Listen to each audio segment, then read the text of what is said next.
This lecture is going to very briefly cover epic poetry. It's going to talk about some of the characteristics, and you will get the opportunity to read the opening of 3 epic poems. This will be pretty short because you have 3 videos to watch that will go deeper into the Iliad, the Odyssey, and the Aeneid. So let's talk about the characteristics of epic poetry. They have a hero, and this hero is a figure of great national or even cosmic importance and represents a culture's heroic ideal. If you think about Gilgamesh, he is the hero. He is the culture's heroic ideal. When you have something such as the Iliad, you may have several heroes, although the action actually revolves a lot around Achilles and his rage.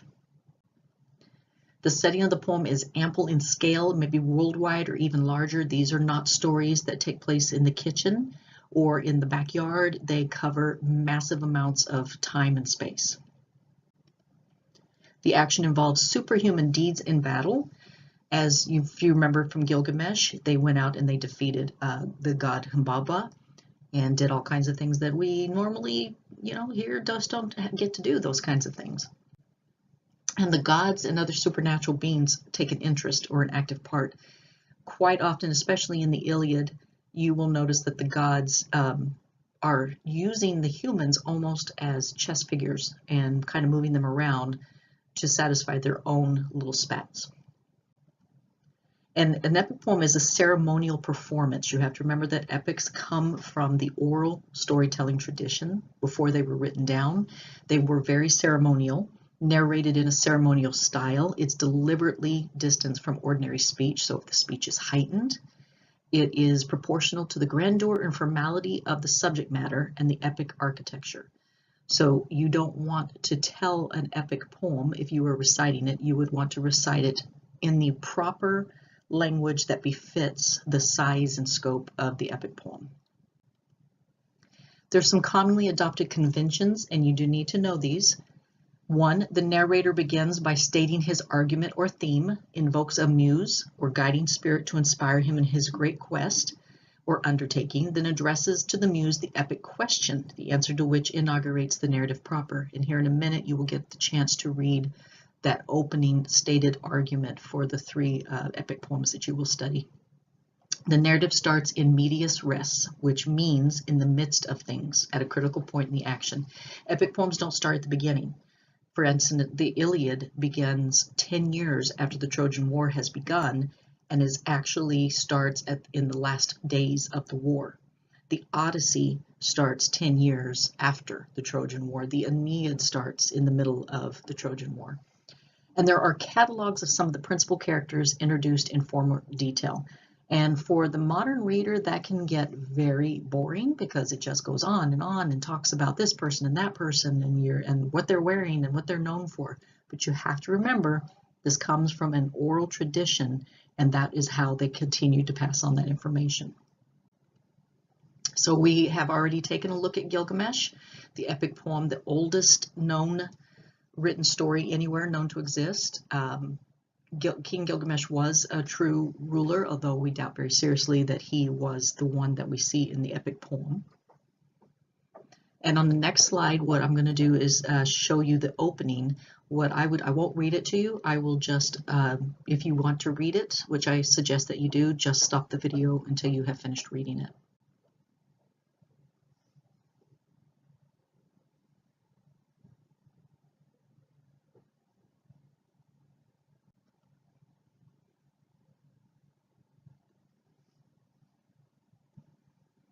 The Iliad is an epic poem by the ancient Greek poet Homer, which there is some argument about whether Homer was a real person or if it was a collection of people or if Homer was even the one who wrote it down.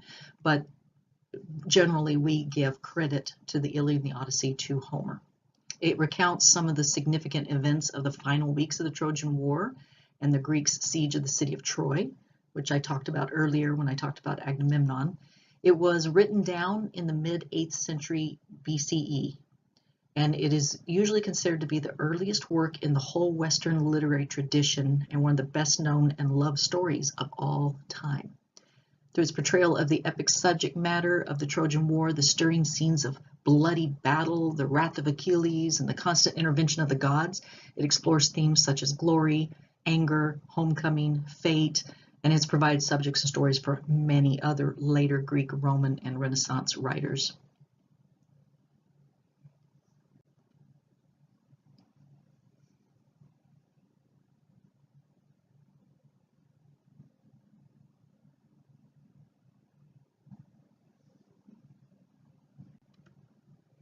The Odyssey is the second of the two epic poems attributed to Homer. It's usually considered the second extant work of Western literature. It's probably composed near the end of the 8th century BCE and is in part a sequel to the Iliad, because it does follow the misadventures of poor Odysseus. It is widely recognized as one of the great stories of all time. It's been a strong influence on later European, especially Renaissance literature.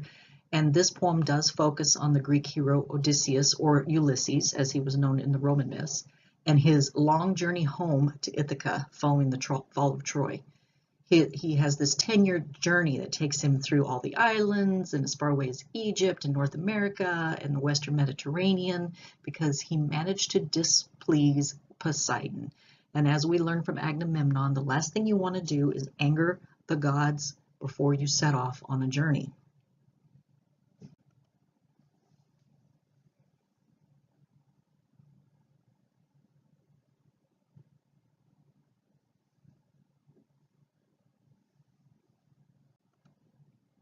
The Aeneid is an epic poem by Virgil. So this is the Roman version of what happened not only in Troy, but afterwards. It was the poet Virgil's final work. He was actually commissioned to write this poem. And it took him about 10 years from 29 BCE until he died in 19 BCE. It's the story of the Trojan hero Aeneas, who after years of wandering after the fall of Troy, you're starting to see that connection, travels to Italy to battle the Latins and eventually becomes the ancestor of the Roman nation. It is Virgil's best-known work and was considered the masterpiece of Roman literature by the Romans of his day, and the fluidity of its rigorously structured poetry and its vivid portrayals of human emotion have earned it a legacy. What you need to remember about Virgil is that you will see him again when we look at another huge epic poem called Dante's Inferno.